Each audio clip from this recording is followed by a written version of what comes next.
Bismillahirrahmanirrahim. Assalamualaikum warahmatullahi wabarakatuh.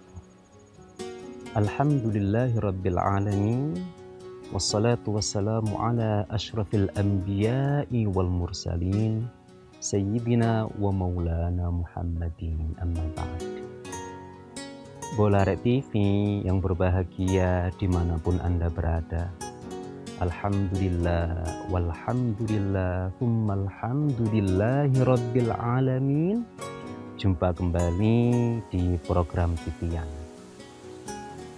Dalam hidup tentu kita pernah berada di posisi alhamdulillah, posisi bahagia, posisi happy, posisi sumringah, posisi senang.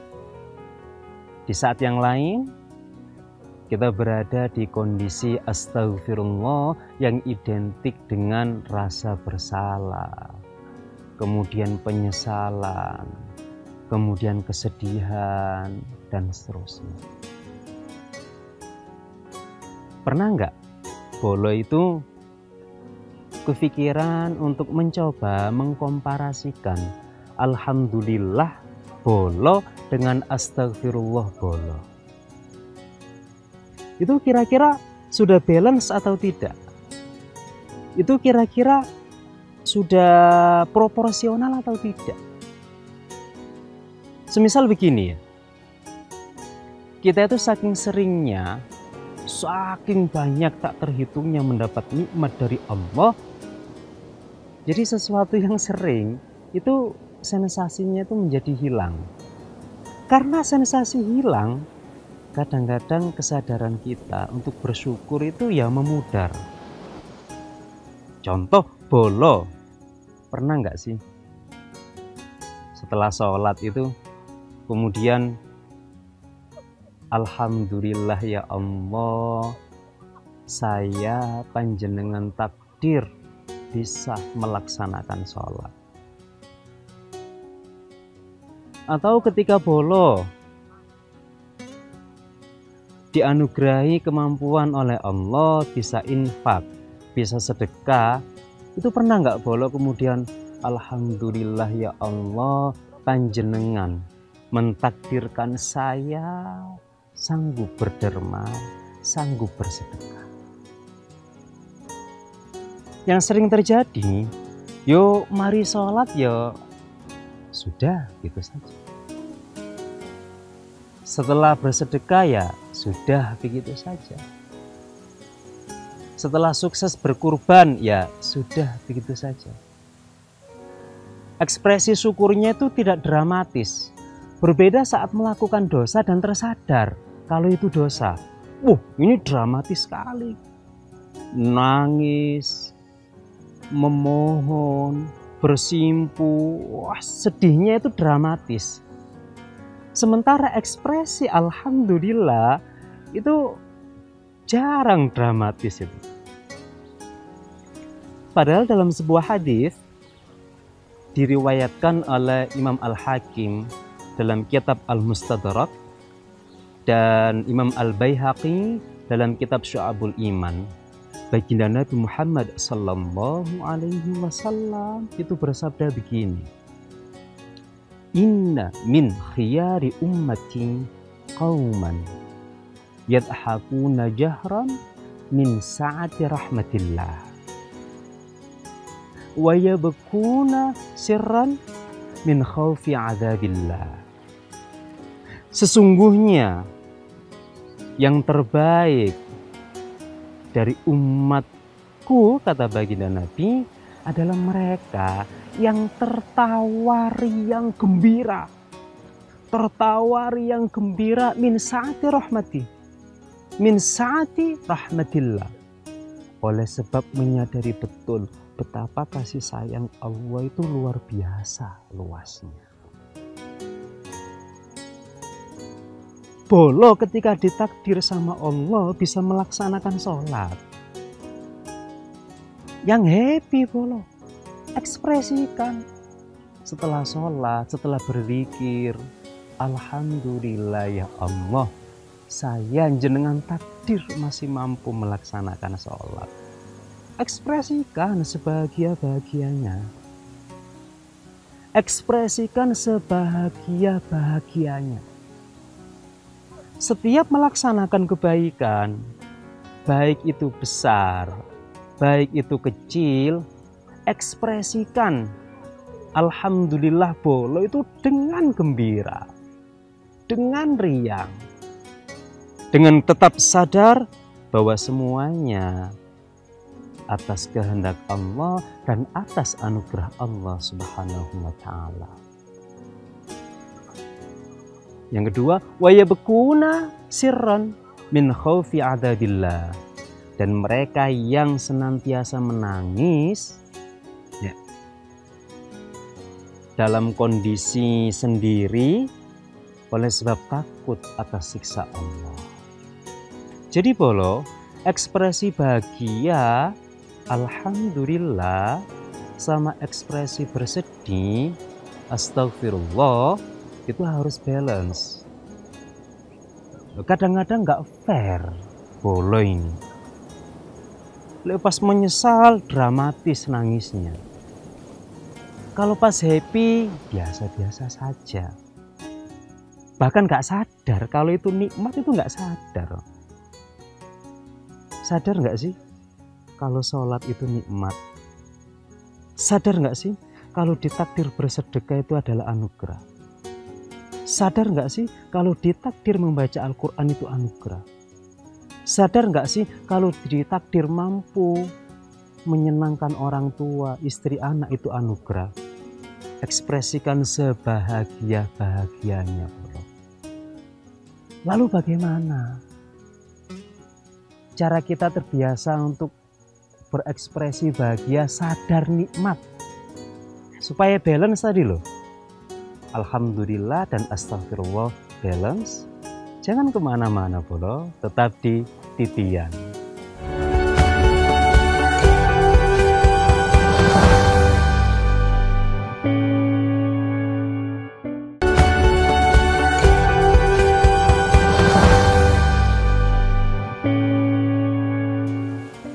Baik, supaya kita itu terbiasa ya, maksudnya tadi loh, supaya kalau alhamdulillah itu dramatis, itu begini. Allah memberikan tips dalam Al-Quran surah Ali Imran ayat 191.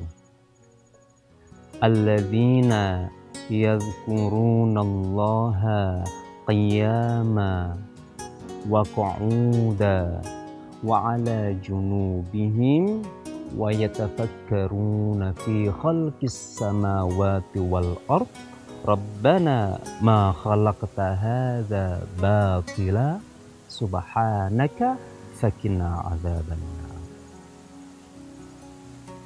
Alladzina yadhkurunallaha qiyama, mereka yang mengingat Allah dalam kondisi berdiri, wa qu'uda, dan dalam kondisi duduk, wa ala junubihim, dan dalam kondisi berbaring di atas lambung mereka.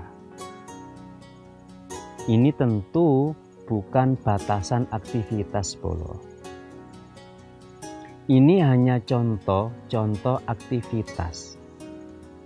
Yang dimaksud sesungguhnya adalah Allah memerintahkan kita untuk berzikir, mengingat Allah itu kapanpun, dimanapun. Kalau di ayat tadi kan disebutkan 3 aktivitas, qiyama, berdiri, qu'uda, duduk, wa ala junubihim, di atas lambung, yakni berbaring. Ini hanya contoh, tapi tidak membatasi. Silahkan mengingat Allah, biasakan untuk mengingat Allah dimanapun, kapanpun. Nah, mengingat ini ada kategorinya, ada levelnya. Yang pertama adalah dalam beberapa kitab sufi, misalkan Kasyaful Asrar, di situ ada level atau tingkatan berzikir. Tapi sebelum bahas itu, akan saya ulas terlebih dahulu makna zikir. Zikir itu dari bahasa Arab zakara yadhkuru zikra, yang artinya adalah mengingat. Bolo mengingat istri, berzikir untuk istri. Bolo mengingat putra-putri di rumah saat bekerja, yaitu berzikir kepada putra-putri. Bolo mengingat kerjaan di kantor, mengingat rencana masa depan, bolo berzikir untuk masa depan. Itu arti zikir secara etimologis adalah mengingat. Secara terminologis adalah zikir itu aktivitas mengingat yang maha kuasa, kesadaran hati, pikiran terhadap eksistensi yang maha kuasa. Nah, yang namanya mengingat itu bolo, itu tidak terbatas pada kata-kata. Yang namanya mengingat itu spektrumnya lebih luas daripada sekedar kata-kata. Meskipun baginda Nabi mengajarkan beberapa lafaz zikir, subhanallah, walhamdulillah, wala ilaha illallah, Allahu akbar. Ya, itu lafaz-lafaz indah untuk mengingat Allah. Tapi sesungguhnya untuk mengingat Allah dengan alam semesta yang dihamparkan olehnya, kita sesungguhnya harus bisa loh mengingat Allah. Itu zikir. Jadi zikir itu lebih luas spektrumnya, bukan terbatas kata-kata, bukan terbatas pada aktivitas tertentu. Sekarang, ya opo caranya? Melatih zikir ada sekian tahapan sampai akhirnya seseorang itu mampu sadar betul di setiap kondisi, di setiap keadaan, di setiap perasaan bahwa semuanya berjalan atas kehendak Allah Subhanahu wa Ta'ala. Pertama adalah zikrun jali, atau dalam istilah lain az-zikru bil lisan, membiasakan diri untuk berzikir mengingat Allah dengan lisan, dengan kata-kata yang sudah diajarkan oleh baginda Nabi atau sudah dimaklumatkan oleh Allah dalam Al-Quran. Misalkan subhanallah, subhanallah, subhanallah, walhamdulillah, alhamdulillah, dan seterusnya, dan seterusnya, dan seterusnya, dan seterusnya, dan seterusnya. Itu dibiasakan dalam lisan. Atau Allah, Allah, Allah. Yang penting ada kalimat thayyibah, yang penting ada kalimat indah untuk Allah. Ada kalimat indah yang menyanjung Allah. Ada kalimat indah yang memuji Allah. Karena sebagai seorang mukmin, mental kepada Allah itu mentalnya harus memuji. Meminta itu nomor sekian. Tapi mental pertama yang harus dibangun seorang mukmin adalah harus menyanjung, terus menyanjung, terus menyanjung, terus memuji. Kalau boleh cermati dalam beberapa redaksi doa baginda Nabi Shallallahu Alaihi Wasallam, baginda Nabi itu kalau hendak memohon kepada Allah, itu terlebih dahulu beliau muqaddimai dengan rentetan zikir-zikir, pujian-pujian, sanjungan-sanjungan untuk Allah. Jadi nyanjungnya, mujinya itu 80%, paling request permintaannya hanya 20% dari untayan doa baginda Nabi. Pujiannya, sanjungannya untuk Allah 90%, requestnya kepada Allah paling 10%. Sementara bolo to the point. Kalau sudah meminta, mengajukan proposal, langsung permintaan yang banyak. Penutupnya tok alhamdulillah. Kita balik bolo. Ketika berdoa, sanjung, sanjung, sanjung, sanjung, doa. Sanjung, sanjung, sanjung, sanjung, minta. Seperti itu. Lisan, latih, biasakan. Dimanapun, kapanpun. Alhamdulillah. Allahu Akbar. Jadi ada 4 dzikir favorit baginda Nabi. Subhanallah, Alhamdulillah, La ilaha illallah, Allahu Akbar. Itu kita biasakan. Biasakan, biasakan, biasakan. Berikutnya, nanti kalau itu sudah biasa, kita naikkan pada level berikutnya. Apa itu? Jangan kemana-mana, tetap di Titian.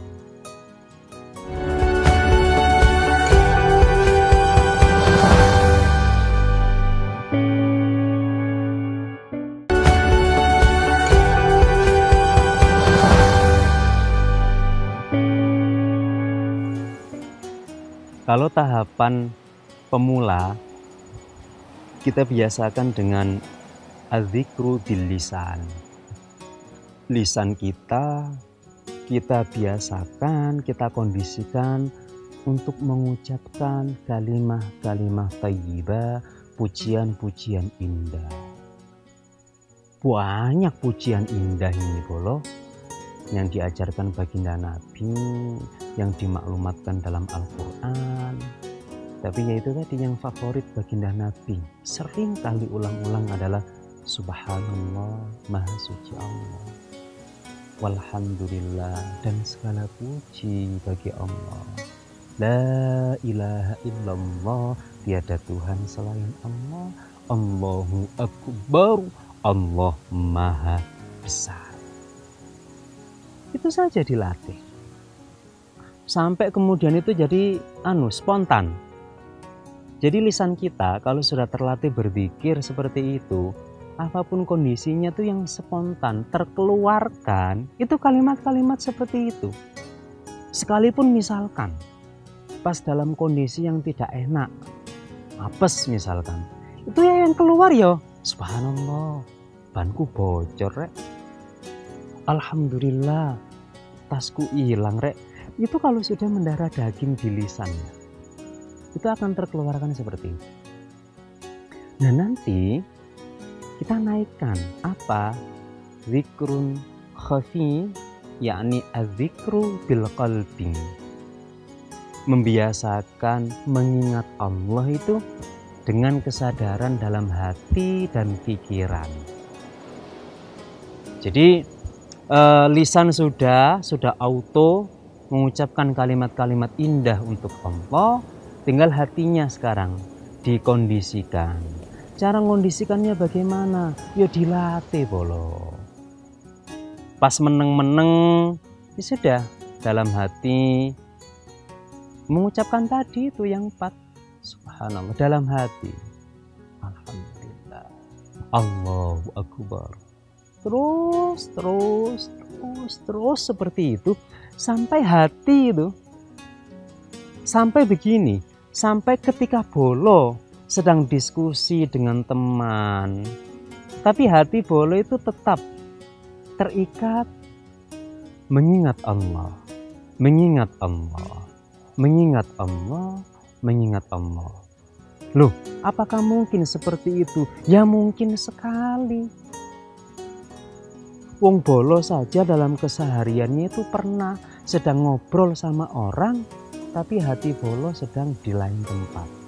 Itu contoh dalam kehidupan sehari-hari.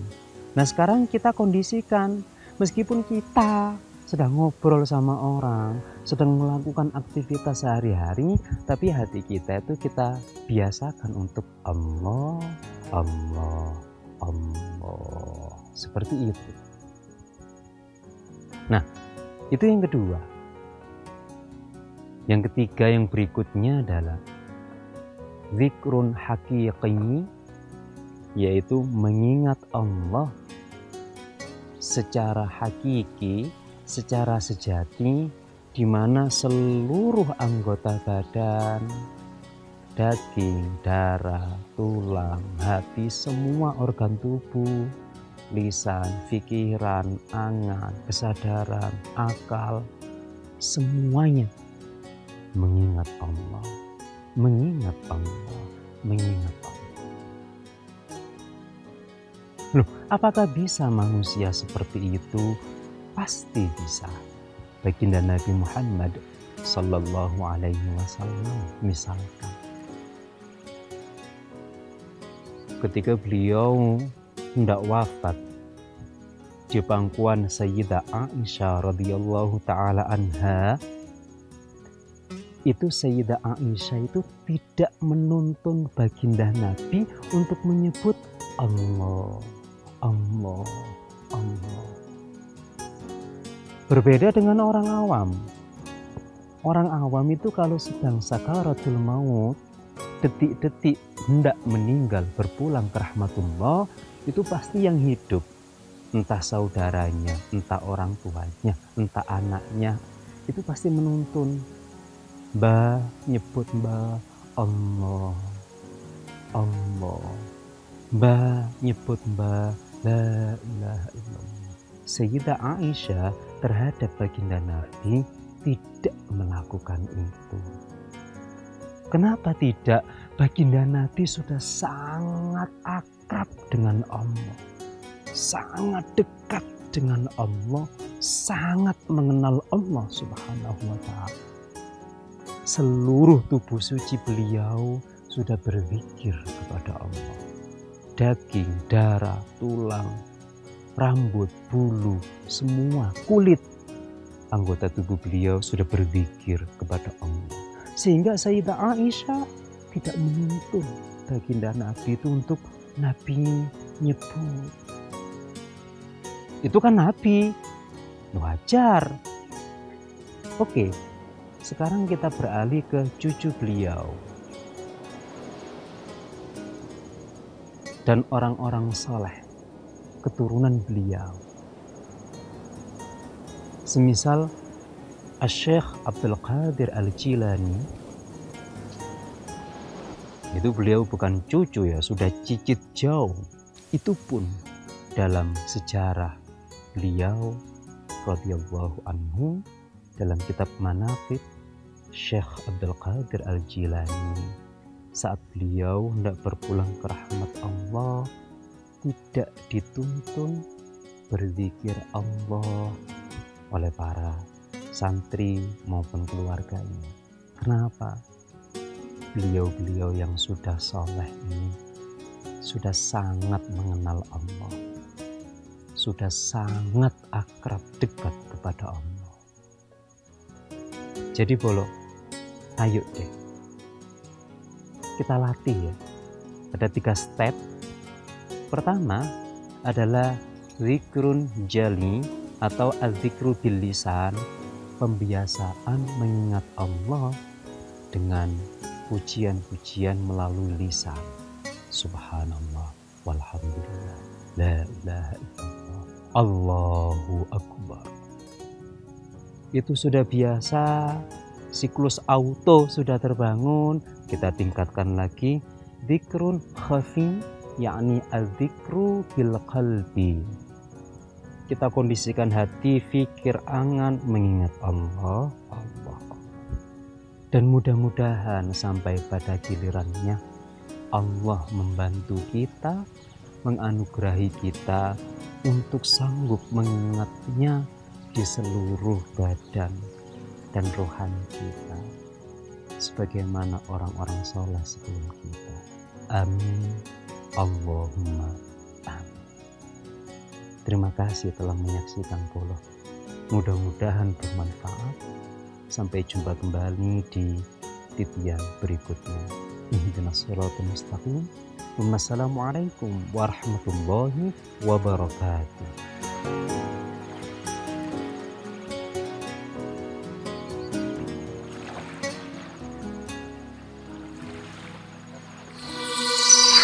Arek TV